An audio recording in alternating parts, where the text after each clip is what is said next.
In 1980, President Carter released Presidential Directive NSC-59, also known as PD-59, to implement the strategic nuclear objective outlined in PD-18.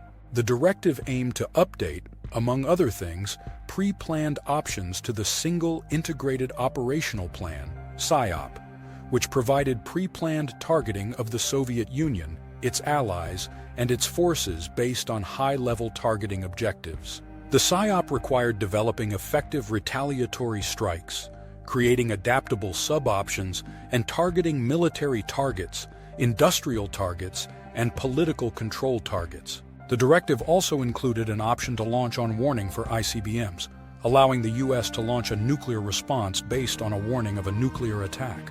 PD-59 aimed to enhance the flexibility of U.S. strategic nuclear forces beyond pre-planned options, enabling quick creation and implementation. This flexible scenario option aligns with Russian President Putin's announcement of updates to Russia's strategic nuclear doctrine.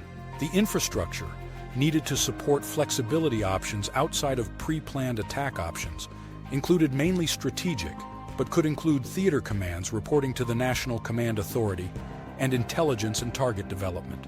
The U.S. military's countervailing strategy, introduced in PD-18 and expanded in PD-59 NSC-59, required the creation of a reserve force capable of threatening the Soviet Union's population as a deterrent against further attacks.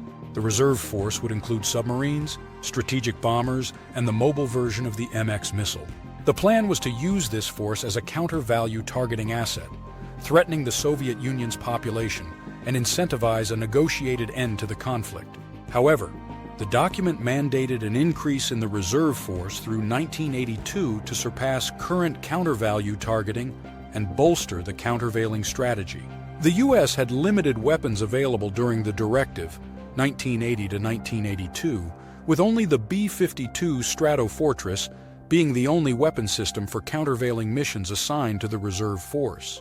Despite the aspirational strategy of countervailing, there was a capability gap to support it through at least the mid-1980s. This gap is crucial when evaluating Russian claims of new nuclear strategies within a short time frame.